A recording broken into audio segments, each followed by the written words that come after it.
بسم الله الرحمن الرحيم والله خلقكم من تراب ثم من نطفة ثم جعلكم أزواجا. L'homme il a rabaissé la terre, l'homme il a dévalorisé la terre, l'homme il crache sur la terre, l'homme il urine sur la terre, l'homme il défèque sur la terre. Mais Allah Jalla wa Ala, à travers sa capacité, à travers sa puissance, cette terre-là qui est dévalorisée par le Banu Adam, Allah il rappelle à l'homme constamment qu'en réalité, c'est de cette terre-là que je t'ai produit, c'est de cette terre-là que j'ai fait de toi ce que tu as aujourd'hui, Ya Banu Adam. À travers une terre, à travers du sable, il a fait sortir une chair. À travers la terre, il a fait sortir des os. À travers la terre, il a fait sortir des yeux. À travers la terre, il a fait sortir une chevelure. À travers la terre, il a fait sortir un cœur. Il a fait sortir des poumons. Il a fait sortir un intestin grêle. Il a fait sortir un estomac. À travers le sable, cette terre-là que moi j'ai rabaissée en tant que Banu Adam. Allah, il m'a montré que lui, Allah, il a créé cette merveille-là qui est notre père Adam. Allah, il a créé la créature la plus noble à travers une créature qui est insignifiante à mes yeux. Allahu Akbar. Et cette créature-là, c'est la terre. Et c'est à travers cette terre-là qu'Allah, il a produit notre père Adam, alayhi salatu wassalam. Voilà pourquoi, parmi les plus grandes qualités qui doivent habiter le Banu Adam, c'est que l'homme, il doit croire en la capacité d'Allah, Jalla wa Ala. C'est que l'homme il ne doit pas douter de la capacité d'Allah tabarak wa ta'ala. L'homme il peut douter de tout, mais il ne doit pas oublier de quoi Allah il est capable. Allahu Akbar. أعوذ بالله من الشيطان الرجيم بسم الله الرحمن الرحيم. On va remercier Allah Jalla wa Ala wa tabarak wa ta'ala wa jalla fi ula huwa al-fatiru as-samawati wal ard. Allah tabarak wa ta'ala qui a fait de nous ses créatures, Allah subhanahu wa ta'ala qui a fait de nous ses serviteurs, Allah jalla fi'ula qui nous a comblés d'honneur, Allah tabarak wa ta'ala qui nous a accordé ad-din al-islam, Allah subhanahu wa ta'ala qui a choisi pour nous le meilleur des guides qui est an-nabi alayhi salatu salam wa afdalu salatu wa atamu taslim. On remercie Allah tabarak wa ta'ala wa jalla wa ala wa jalla fi'ula, Allah qui a tracé pour nous la meilleure des directions. Et Allah subhanahu wa ta'ala wa jalla wa ala wa jalla fi ula, Allah qui nous a réunis autour de cette parole de bien, autour de cette assise du din. Ikhwanu fillahi tabarak wa ta'ala, Allah jalla wa ala, très souvent dans le Coran, Allah nous parle de la base de notre création. Très souvent dans le Coran, Allah il nous montre comment lui Allah, il a fait de nous ce qu'on est aujourd'hui, ou bien comment lui Allah tabarak wa ta'ala, il nous a conçus à travers sa grandeur et à travers sa capacité. Et quand vous prenez parmi les sourates les plus belles du Coran, se trouve Suratul Fatir, où Allah tabarak wa ta'ala il dit Wallahu khalaqakum min turab thumma min nutfatin thumma ja'alakum azwaja. Allah Jalla wa Ala il dit il a montré aux hommes que lui Allah tabarak wa ta'ala il est capable de nous créer à la base avec de la terre, si vous voulez avec une boue. Ensuite Allah il dit thumma min nutfatin thumma ja'alakum azwaja. Il dit lui Allah tabarak wa ta'ala, ensuite il a montré sa capacité au Banu Adam. Il a montré aux hommes que lui Allah, il peut nous sortir de la terre, il peut nous sortir du sable, de quelque chose d'insignifiant. Ensuite Allah il dit thumma min nutfa. Il dit lui Allah, ensuite il a montré aux hommes que non seulement lui Allah il peut nous créer à travers la terre, mais en plus lui Allah Jalla wa Ala, il a démontré à l'humanité tout entière qu'en plus de cela, lui Allah il a capacité de nous créer à travers une goutte de liquide spermatique. Ensuite Allah tabarak wa ta'ala il dit thumma ja'alakum azwaja. Il dit lui Allah tabarak wa ta'ala à travers sa capacité il nous a répondu et il a créé pour nous nos compagnes ainsi que nos épouses. Allahu Akbar. Ikhwana fillahi tabarak wa ta'ala, cela suffit pour faire naître en nous une grande confiance vis-à-vis d'Allah tabarak wa ta'ala.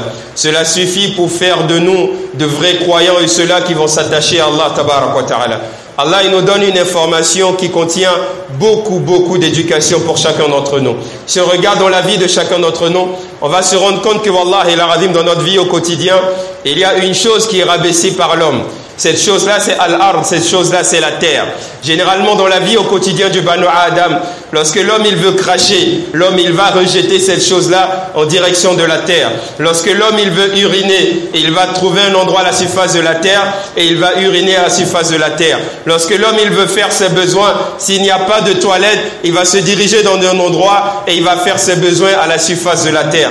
Lorsque l'homme en un mot, il veut subhanallah déverser tout ce qui est insignifiant à ses yeux ou tout ce qui est impur aux yeux du Banu Adam, il va déverser cela à la surface de la terre. Allahu Akbar. Et on constate que dans la vie du Banu Adam, dans la vie de l'homme, l'homme il a dévalorisé la terre, l'homme il a dévalorisé le sable et l'homme n'accorde aucune valeur à la terre. Wallahi al-azim. À telle enseigne que l'homme il a valorisé des pierres, l'homme il a valorisé certaines pierres comme des pierres précieuses. À telle enseigne que l'homme il peut creuser à l'intérieur de la terre et ce qu'il y a à l'intérieur de la terre a été valorisé par l'homme, mais la terre elle-même qui va porter ces pierres précieuses là, l'homme il n'a donné aucune valeur à la terre. Allahu Akbar. L'homme il a valorisé les pierres précieuses, il a valorisé le diamant et beaucoup de choses et beaucoup d'objets qui vont provenir de la terre, mais la terre elle-même a été dévalorisée par le Banu Adam. Allah tabarak wa ta'ala il dit wallahu khalaqakum min turab. Allah il dit lui Allah jalla wa ala, la terre sur laquelle on crache, la terre sur laquelle on va uriner, la terre sur laquelle on va déféquer, sur laquelle on va rejeter les ordures et tout ce qui est souillé et tout ce qui a été rabaissé aux yeux du Banu Adam, Allah jalla wa ala il dit c'est de cette terre là que moi Allah je vous ai conçu et c'est à travers cette terre là que j'ai fait de vous ce que vous êtes aujourd'hui. Allahu Akbar. Quel est l'enseignement qu'Allah nous donne? Wallahi al-azim, il y a un grand enseignement dans cette information qu'Allah donne à chacun d'entre nous. Allah il veut qu'on comprenne dans notre vie au quotidien qu'il y a des choses dans nos vies qu'on va dévaloriser. Il y a des situations qu'on va rabaisser. Il y a des actions auxquelles nous, en tant que Banu Adam, on ne va accorder aucune valeur à ces choses. Il y a des choses qu'on va rabaisser de jour comme de nuit. Il y a des actions qu'on va dévaloriser. Il y a des situations qu'on va détester, des situations qu'on va rabaisser. Mais Allah subhanahu wa ta'ala, il nous montre à travers cette situation que lui, Allah tabarak wa ta'ala, il peut sortir les plus grandes choses. Il peut sortir les choses les plus valorisées à travers les choses les plus insignifiantes dans la vie du Banu Adam. Allah il nous montre que wallahi al-azim, l'homme il a rabaissé la terre, l'homme il a dévalorisé la terre, l'homme il crache sur la terre, l'homme il urine sur la terre, l'homme il défecte sur la terre. Mais Allah jalla wa ala, à travers sa capacité, à travers sa puissance, cette terre là qui est dévalorisée par le Banu Adam, Allah il rappelle à l'homme constamment qu'en réalité c'est de cette terre là que je t'ai produit, c'est de cette terre là que j'ai fait de toi ce que tu es aujourd'hui, ya Banu Adam. Voilà pourquoi ikhwanu fillahi tabarak wa ta'ala, wallahi Allah il nous montre ici sa capacité, il nous montre de quoi lui Allah il est capable jalla wa ala, il nous montre de quoi lui Allah tabarak wa ta'ala il est capable. Voilà pourquoi celui qui médite sur la base de sa création, celui-là qui médite étant soit peu de comment Allah jalla wa ala m'a conçu, de quoi je proviens, wallahi al-azim, regardons comment Allah il a créé notre père Adam à travers une terre, à travers du sable, il a fait sortir une chair, à travers la terre il a fait sortir des os, à travers la terre il a fait sortir des yeux, à travers la terre il a fait sortir une chevelure, à travers la terre il a fait sortir un cœur, il a fait sortir des poumons, il a fait sortir un intestin grêle, il a fait sortir un estomac, à travers le sable, cette terre là que moi j'ai rabaissé en tant que Banu Adam, cette créature là qui a aucune valeur à mes yeux. Allah il m'a montré que lui Allah il a créé cette merveille là qui est notre père Adam. Allah il a créé la créature la plus noble à travers une créature qui est insignifiante à mes yeux. Allahu Akbar. Et cette créature-là, c'est la terre. Et c'est à travers cette terre-là qu'Allah il a produit notre père Adam, alayhi salatu wassalam. Voilà pourquoi, parmi les plus grandes qualités qui doivent habiter le Banu Adam, c'est que l'homme il doit croire en la capacité d'Allah Jalla wa ala. C'est que l'homme il ne doit pas douter de la capacité d'Allah tabarak wa ta'ala. L'homme il peut douter de tout, mais il ne doit pas oublier de quoi Allah il est capable. Allahu Akbar. Voilà pourquoi dans le comportement du mu'min, le mu'min dans son aqidah, dans sa croyance en Allah Jalla wa ala, il va s'attacher à Allah de toutes ses forces. Et il crée Allah par-dessus tout. Mais en plus de cela, il a placé toute sa confiance en Allah. Parce qu'il croit à la capacité d'Allah. Parce qu'il sait que Allah Jalla wa ala, il peut produire les plus grandes merveilles, des choses les plus insignifiantes dans la vie du Banu Adam. Naam. Et il croit avec certitude qu'Allah n'a pas besoin de grand chose pour produire, wallahi, quelque chose de spécial dans sa vie. Nous aujourd'hui, on est attaché à tout ce qui est valorisé à nos yeux, Wallah il azim. On se dit subhanallah, je ne pourrais pas être heureux si subhanallah, je n'ai pas un compte plein d'argent et je ne suis pas millionnaire et je ne pourrais pas réussir fit dunya si subhanallah, je n'ai pas pu obtenir quelque chose qui a de la valeur à mes yeux. Mais on oublie qu'Allah Jalla wa ala wa tabarak wa ta'ala, il est capable de produire notre plus grande réussite à travers les choses les plus insignifiantes à nos yeux. Allahu Akbar. Allah il est capable de cela. Allah il est capable de cela. Cela est facile pour Allah Jalla wa ala. Comme l'a dit Allah Jalla wa ala, wa man yattaqillah yaj'al lahu makhraja wa yarzuquhu min haythu la yahtasib wa man yatawakkal 'ala Allah fa huwa hasbuh.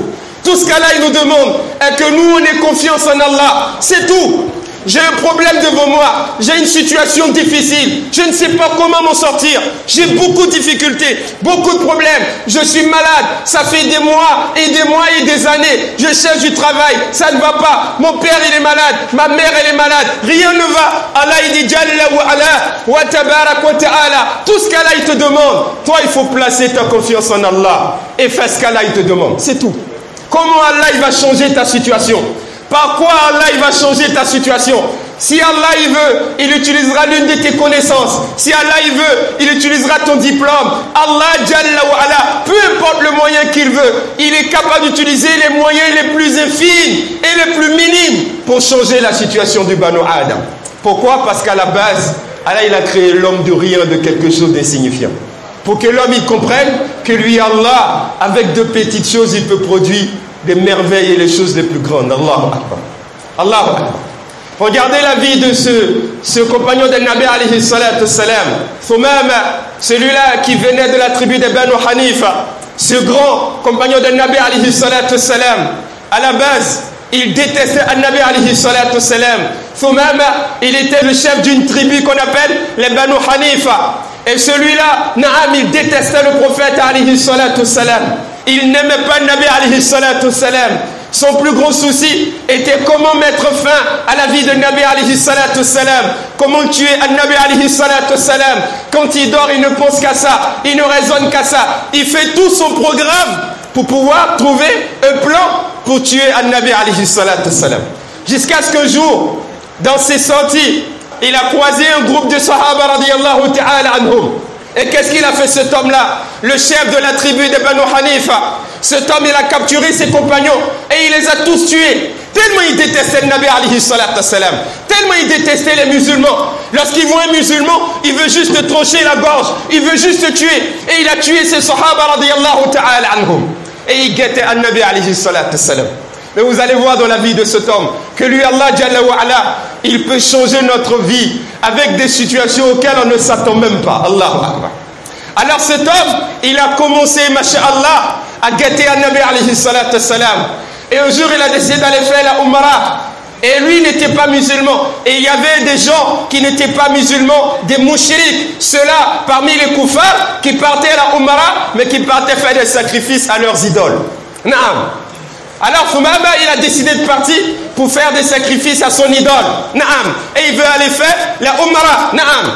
Et lorsqu'il est parti sur le chemin, Allah Jalla wa ala, il a fait qu'il a rencontré une armée de Sahaba. Et ceux-là, ils étaient en patrouille. Et ils étaient en train de rechercher des agresseurs et des gens, en un mot, qui font du mal aux musulmans. Et Allah Jalla wa ala a fait en sorte qu'ils sont tombés sur lui. Et ils l'ont kidnappé. Et ils l'ont enchaîné. Et ils l'ont envoyé à Nabi alayhi salatu salam. Et lorsqu'ils l'ont envoyé à Nabi alayhi salatu salam, lorsque eux ils l'ont capturé, ils ne savaient même pas que cet homme était le chef de Banu Hanifa, de cette grande tribu-là. Et ils ne savaient pas que cet homme était celui-là qui détestait le prophète de toutes ses forces. Quand Nabi alayhi salatu salam l'a vu, Nabi il a reconnu. Allahu Akbar. Et Nabi dit, est-ce que vous savez qui est-ce que vous avez capturé? Ils disent non, on ne sait pas. Nabi dit, c'est le chef de Banu Hanifa. Cet homme-là qui me déteste, cet homme-là qui veut me tuer, cet homme-là qui veut porter atteinte à ma vie. Allahu Akbar. Alors qu'est-ce que Nabi alayhi salam il a dit? Il dit, attachez-le dans un endroit de la mosquée. Ne lui faites pas de mal, ne le chicotez pas, ne le touchez pas. Attachez-le là et laissez-le pendant quelque temps. Ils l'ont attaché sur un endroit de la mosquée. Allahu Akbar. Et Nabi alayhi salam, le premier jour quand il est venu, il a discuté avec lui. Et l'homme, il dit à Nabi alayhi salatu salam, il dit, moi je te détestais, j'ai tué tes compagnons. Et Allah, il a fait qu'aujourd'hui tu m'as arrêté. Naam. Il dit, si tu veux, tu peux me tuer. Parce que je sais que moi, j'ai pas eu pitié de tes compagnons. Il dit, si tu veux, tu peux me pardonner. Et si tu veux aussi, tu peux demander une rançon. Naam, à ma tribu. Et nous sommes riches et ils vont payer ma rançon. Un Nabi dit, tu n'as plus rien d'autre à dire? Il dit, je n'ai plus rien d'autre à te dire. Un Nabi l'a laissé. Il a été chez lui, il a demandé aux compagnons de préparer la bonne nourriture et d'aller donner à cet homme. Ils ont envoyé la bonne nourriture à cet homme-là. Allahu Akbar. Il a bien mangé. Le lendemain, le Nabi alayhi salatu wassalam, il est encore revenu. Il a discuté avec lui. Mais dis-moi, Fumama, qu'est-ce qu'il y a? Est-ce que tu as changé d'opinion? Il dit, non, je te déteste aujourd'hui. Soit tu me tues, soit tu me pardonnes, soit tu demandes une rançon. Le Nabi dit, apporte-lui encore la nourriture le deuxième jour. Le troisième jour, le Nabi dit, apporte-lui encore la bonne nourriture. Le quatrième jour, le Nabi alayhi salatu wassalam, il lui a posé la même question. Est-ce que tu as changé d'avis? Il dit, là, je n'ai pas changé d'avis. Je te déteste et je te déteste. Le Nabi alayhi salatu wassalam, il dit, libérez-le, laissez-le s'en aller, qu'il parte. Et on l'a détaché, on dit, tu peux partir. Il était dépassé. Il dit, je peux partir? On dit, Naam, Nabi alayhi salam, il dit, tu peux partir. Alors automatiquement, il a compris qui était le Nabi alayhi salatu wassalam. Le comportement de Nabi l'a marqué. Alors, tout de suite, et il s'est converti, Allahu Akbar. Et il a embrassé le din d'Allah. Il dit, Ya Nabi alayhi salatu wassalam, il dit, je ne peux pas partir. Il dit, parce que je me suis rendu compte de qui tu es et des qualités que tu as. Et j'ai compris que tu es le messager d'Allah. Et à partir d'aujourd'hui, je deviens musulman. J'embrasse la religion d'Allah, Jalla wa ala. Et je vais, Wallahi, à partir d'aujourd'hui, me soumettre à Allah, tabarak wa ta'ala. Il dit, et le haram que j'ai fait, Nabi dit, Allah t'a effacé tes péchés. Dès l'instant où tu embrassais l'islam et tu es libre, tu peux partir. Alors il dit, Ya Nabi alayhi salatu wassalam, il dit, mais dans ma vie, j'ai commis beaucoup de désordres. J'ai tué des musulmans, j'ai tué des compagnons, des gens qu'Allah il aimait. Et en plus, je te détestais. Il dit, mais lorsque je suis sorti, j'ai quitté ma famille, je partais pour la Umrah, je partais en homme adorer nos idoles. Mais dis-moi, qu'est-ce que tu me recommandes maintenant que j'ai embrassé l'islam? Nabi alayhi salatu wassalam, il dit, tu peux toujours aller faire la Umrah, sauf que tu dois le faire pour Allah. Et voilà ce que tu dois réciter comme formule de Talbiya quand tu partiras. Quand il est parti, il est rapporté, écoutez bien l'histoire. Alors il était tout heureux. Et cet homme, il est parti. Il est rapporté que lorsqu'il est arrivé à l'entrée de la Mecque, pour pouvoir faire le Hajj, on dit, il a commencé à clamer la formule de Talbiya. Labbaik Allahumma labbaik, labbaik Allah sharika laka labbaik. Inna al-hamda wal-ni'mata laka wal-mulk la sharika lak. On dit, il a commencé à clamer cette parole-là haut et fort. Allahu Akbar. Lorsqu'il a commencé à clamer cette parole, les Qurayshites sont sortis. Et lorsqu'ils ont voulu réagir, ils se sont rendus compte que c'est le chef de la tribu des Banu Hanifa. Et on ne peut rien lui faire. Et c'est un homme fort et puissant. Et sa tribu est capable de tout. Allahu Akbar. Alors cet homme, il est rapporté, écoutez bien, on dit c'est la toute première personne en islam, le tout premier parmi les compagnons qui a clamé cette formule-là, que nous on clame pour aller au Hajj. C'est le tout premier qui a clamé la formule du Hajj à haute voix en entrant à la Mecque. Allahu Akbar. Un homme qui a tué des compagnons, un homme qui détestait An-Nabi alayhi salatu wassalam. Mais regardez, Allah, il a changé sa vie avec quoi? Le jour où on l'a capturé, il se disait que c'était la fin de ses jours. Le jour où on l'a capturé, il se disait que subhanallah, je ne vais plus réussir, je suis foutu, tout est fini pour moi. Il désespérait même de la vie. Mais Allah lui a réservé un sort bien meilleur.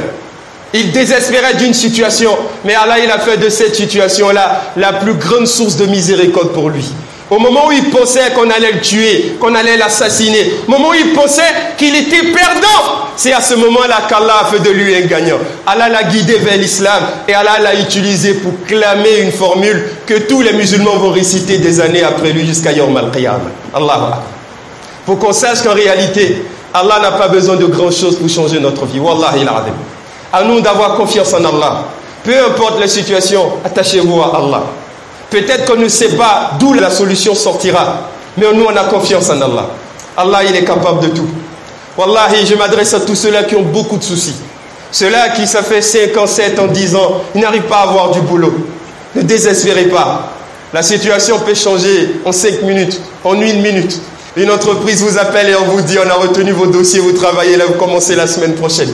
Si Allah il veut, il change la situation dans 1 heure. Si Allah il veut, il change la situation demain matin. C'est facile pour Allah de produire des merveilles dans la vie de ses serviteurs. Il suffit seulement que nous apprenions à placer notre confiance en Allah. C'est tout. Voilà pourquoi constamment là il nous rappelle, je vous ai créé de rien, je vous ai créé de rien, mais c'est avec cette terre que vous rabaissez que j'ai fait de vous ce que vous êtes. Alors ayez la ferme conviction que tout ce que vous allez rabaisser dans votre vie, ou bien les choses que vous ne considérez même pas, moi Allah, je suis capable de changer vos situations avec les choses les plus minimes et les plus infimes à vos yeux. Il dit celui qui montre à Allah qu'il craint Allah. Allah dit celui qui va me montrer à moi Allah qu'il me craint. Allah dit je vais lui faire une ouverture. Je vais lui faire une ouverture là où il s'y attend le moins. Là où il ne s'attend même pas à voir la solution. C'est de là que moi Allah je ferai sortir la solution. Pour lui montrer de quoi je suis capable. Pour qu'il sache que moi Allah je n'ai pas besoin de grand chose pour l'aider à réussir sa vie fil dunya wal akhirah. Et Allah il dit celui qui va montrer à Allah qu'il a confiance en Allah, Allah dit moi Allah je vais montrer à cette personne que moi Allah je te suffis, tu n'as besoin de personne d'autre. Celui qui nous suffit face à toute situation c'est Allah. Celui qui est capable de changer notre situation en une fraction de seconde c'est Allah. Celui qui n'a pas besoin qu'on soit en contact avec le Premier ministre pour réussir notre vie c'est Allah. Celui qui n'a pas besoin qu'on débourse 500 000 francs pour avoir un concours, c'est Allah. Celui qui est capable de nous sortir de la difficulté en une fraction de seconde, c'est Allah. Celui qui connaît nos situations, c'est Allah. Celui qui mérite notre plus grande confiance, c'est Allah. Alors on se doit de s'attacher à Allah, de placer notre confiance en Allah et d'espérer que l'aide provenant d'Allah, tabaraka wa ta'ala.